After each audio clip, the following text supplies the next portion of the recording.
This was the moment. Yeah. Oh, dear. Oh, no. What's going on here? He looks like he's not going to kick it. I'm not sure he's going to kick it. Yeah, that was the problem. We're going to have to talk about Virgil van Dijk in this video, guys. Liverpool have lost. They have lost away at the Emirates. Arsenal are in the title race, guys. You are always in the title race. I've done a lot of content this week and a lot of people talking about the fact that Arsenal aren't really in it. It's a lie. Now, this game was down to fine margins. We will explain that. But Arsenal utterly deserve this one. Utterly deserve this one. We're going to have to go through the goals. We're going to have to go through what, in my opinion, when it comes to lineups, I think Klopp got it really wrong in this one. And he spoke about it in his interview himself. I'm really pleased he did bring it up himself because I think it's an interesting element of it. And look, the goals are the things that matter. So let's go through the goals because, I mean, it was a car crash, wasn't it? Let's be honest, for quite a few of them. Apart from the first goal.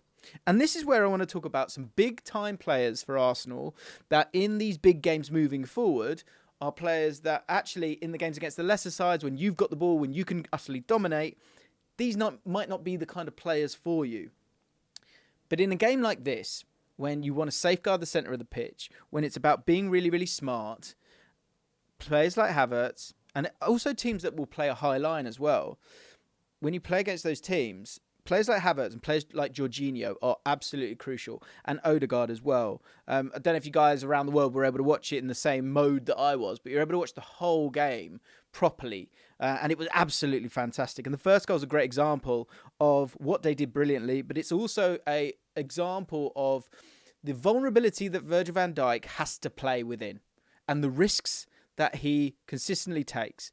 I think we did this for the Man City game. I brought up the fact that Van Dijk sort of cheats. And the reason he cheats is because he kind of has to. He has to sort of read the game and make those big moments. Now, in a different kind of game, you wouldn't have to make those same risky movements. But in modern football, in the way that Liverpool play, and overall, it's worth doing, he takes those risks and it pays off. But as someone like who's a centre midfielder, let's have a look at the sort of tactics element of it here. Because as we go through the goals, it's really important to say that, say, someone like Jorginho, let's use him for example. If Jorginho plays here and he is sweeping and wants to sort of cheat and push, and he did do that actually. It was Declan Rice who stayed a lot of the time, played as a double pivot a lot more. They had a bit of a box, to be honest, especially when they didn't have the ball. I'll show you that in a little bit. But someone like Jorginho, in terms of him reading the ball, if he tries to read the ball and they play around him, you've still got other players. If we switch that around and make that someone like Virgil van Dijk and the decisions that he's having to make, if you get it wrong, it's a goal. And today was one of those days. But this is also a good example of Havertz doing really, really well and getting the credit he deserves, despite the fact of him not being able to actually score the goal at the end of it. So what's really nice here is that there's this triangle that's played between these guys here. Gabriel, Havertz, and Havertz is centre forward, so Havertz really should be up here, sort of holding his ground, being that target man, and at times he did that, of course. But in this moment, he was looking to drop deep and help with the press. And what that does is it takes a lot of players out of the game. And this is the one goal that wasn't down to utter calamities, but taken out of the game by him dropping deep, getting the ball, and then in the end, the ball makes its way over to Zinchenko. If we move it on one more, you'll then see Havertz has made a very, very quick move here. And those third-man runners are really, really important.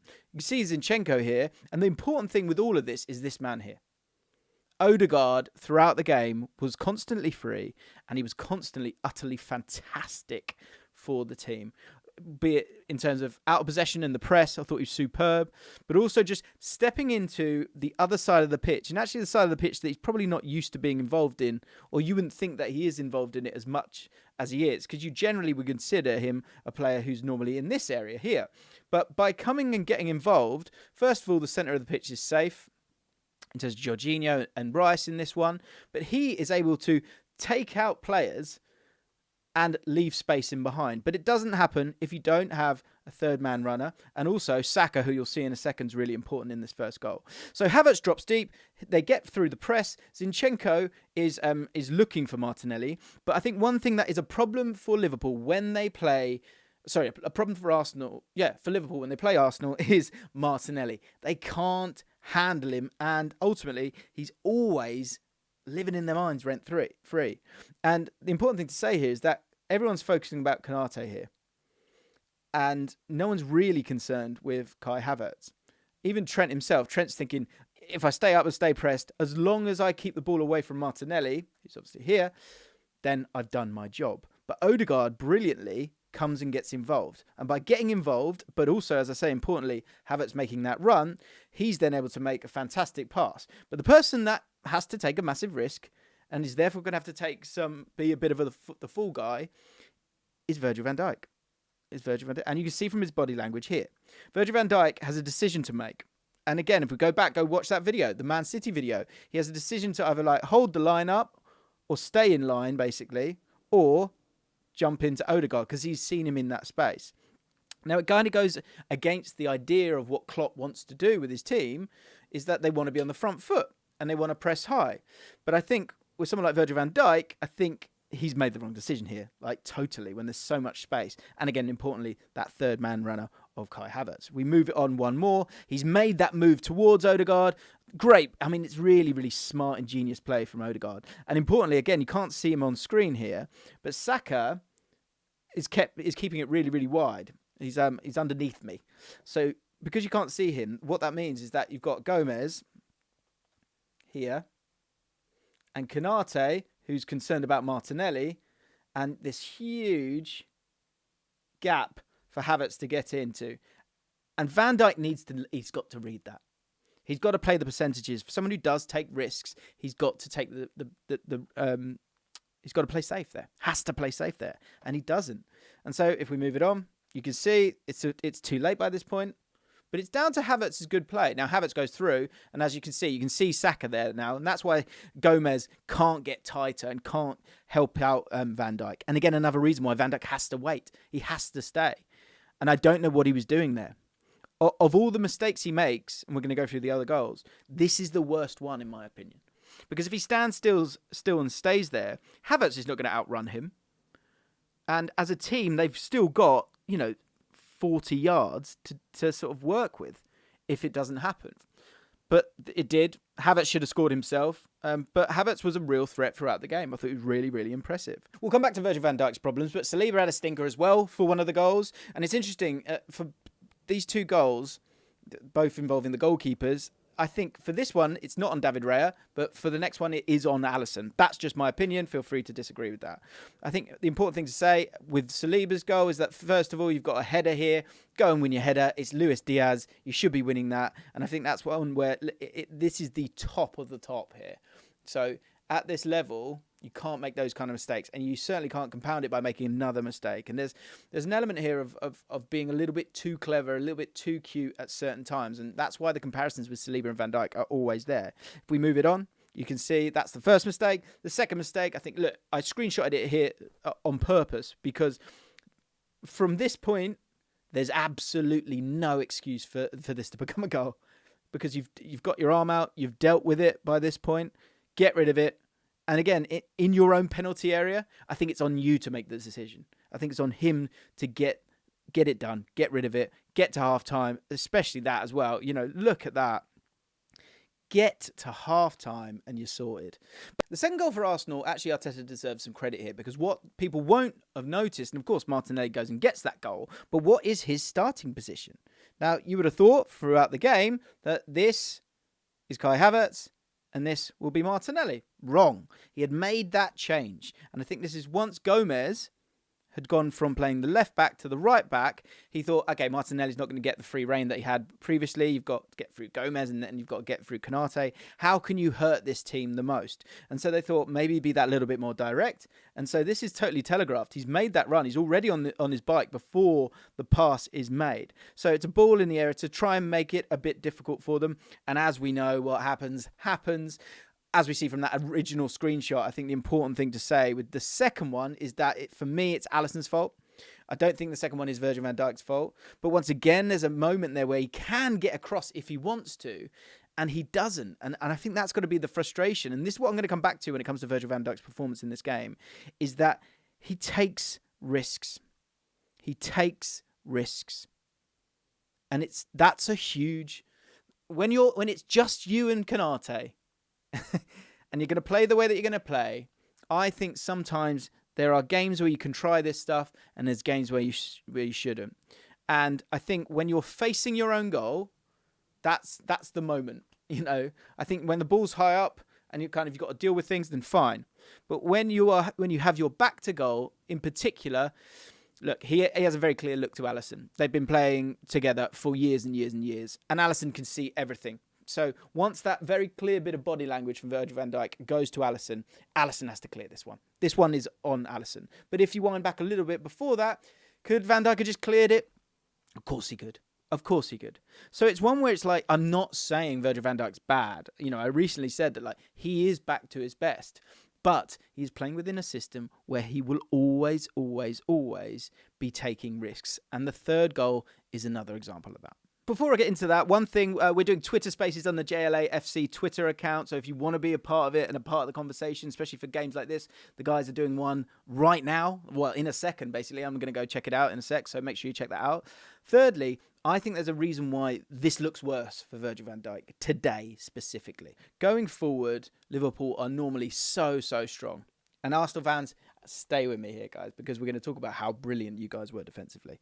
But offensively, it's 91 minutes. You've got 10 men on the pitch. You haven't got a right back anymore. And so you are, highly exposed in this area. But again, it's just to provide the examples of who he is and how he plays and how much pressure there is on his decisions all of the time. Because talk about Jamie Carragher or any of these players, they would have people with them. So that if things go wrong, you've got that contingency. These centre-backs don't play like that anymore.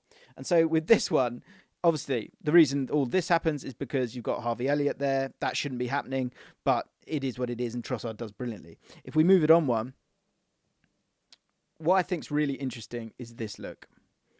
So Virgil van Dijk is here, and he has a look round the back.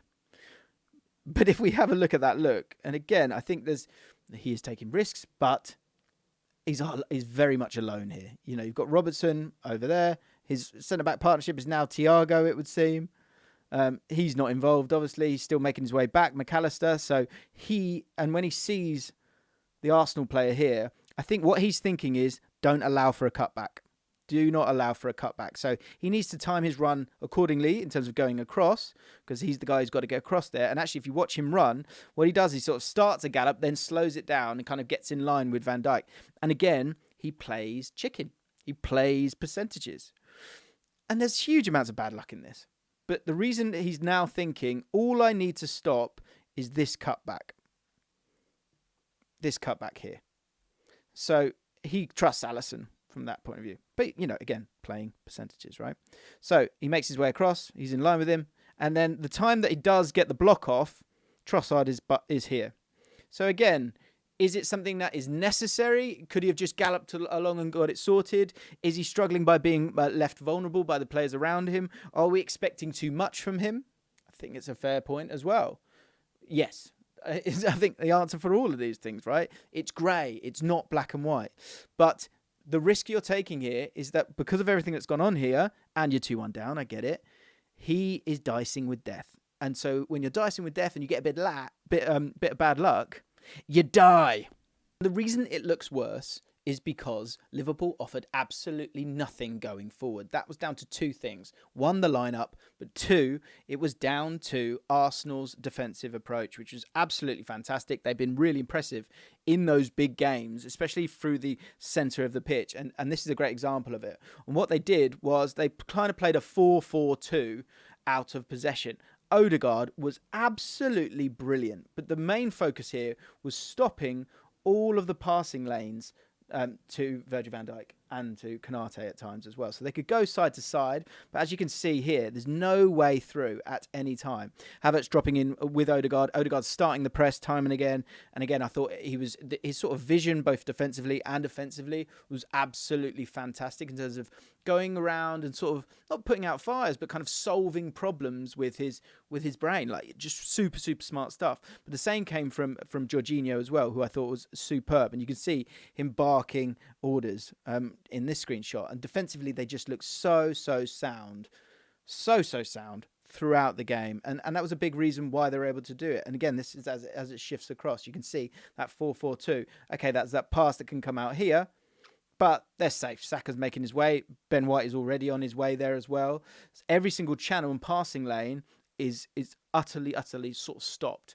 And I think that was a problem for them, for Liverpool, because in terms of getting the team wrong, this is where they went wrong for me. I thought the decision to play Gravenberch was just miles off it. Absolutely miles off it. And the reason I say that is because what Jurgen Klopp said himself, which was, we were trying out a new right-sided triangle. Now, Chris Pajak did an amazing video on this. I would absolutely implore you to go and check it out if you're interested in Liverpool in any way. Obviously, an amazing channel. But the important thing that he spoke about, and Klopp said it himself, is when he talks about triangles, the triangle that he's talking about is these three. Now, if you've got that congested press, and let's just get it set up here. If you imagine it's like this. You've got this congested press here, right? And then you're looking to play through that. If I bring in two players, say Jota out, we'll put Salah in for a second. So let's go find Szoboszlai, who I thought they were massively missing throughout the game. And you put him here instead of Gravenberch.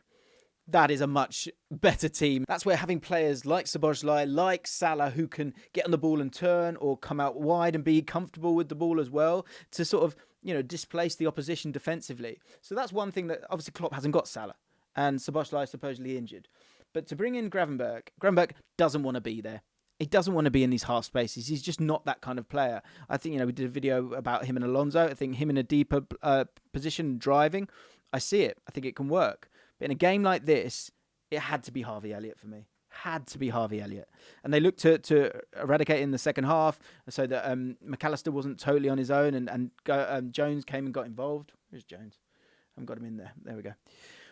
But in this game, on this right-hand side, Trent, the reason he got taken off as much as anything, I thought, was that he was just utterly redundant because he had no one to really kind of play it to. And I thought Jota, again, similar idea, right? Jota never really wants to be here. He just doesn't. He wants to bend and make those runs. And that's why they have been great at times. But that lack of variety and that lack of a player like Elliott, I thought was massively missing in terms of how they were going to get forward and win the game. Credit to Arsenal. Defensively got utterly spot on. Sort of the brains of Jorginho, the brains of Odegaard, crucial in this one. And you saw them in the stats themselves. 0.41 XG against Arsenal. Liverpool always create chances, weren't able to do anything at all in this game. And in the first half, 0.10. Utterly nothing. Total nothingness. The average positions explain the out of position work that we were talking about in terms of that 4-4-2, the amalgamation of that. And then from a forward point of view, sticking with that width, and in particular, Martinelli on that left-hand side, almost being like an advanced forward, always looking for him in behind. And the work that Havertz did was crucial. And Liverpool, you can see it there, so congested, so unable to get up the pitch and get in behind. An absolute disaster for them. And that's the final thing I want to say when it comes to Virgil van Dijk, is that the style of play is worth it. And this title race comes down to what you're best at and those things coming out on top. And overall, I still think Liverpool win the league. I've said that. I think they will. I think they get those players back. This is one of those games, one of those days. But what will get them the title is that offensive side of the game, because they do go all at it. And so in games like this, things will happen like this. And Virgil van Dijk will continue to make mistakes, I'm going to use that word, because he's having to play percentage defending at times because he doesn't have that security around him. So an absolute horror show of a day for them. And when it comes to Arsenal, in terms of them being in the title race, it's about the offensive side of Liverpool. But for Arsenal, defences win titles. Defences win titles. And now I know, again, we're staying in the grey because Saliba has made a horrific mistake with this one. But overall, the defensive control is really impressive. And actually, the final thing that I want to show you with that in mind is to have such a low XG, as you can see, 0.41. But to not make many tackles, not make many interceptions, 11 tackles throughout the game, 8 interceptions throughout the game, 15 clearances throughout the game.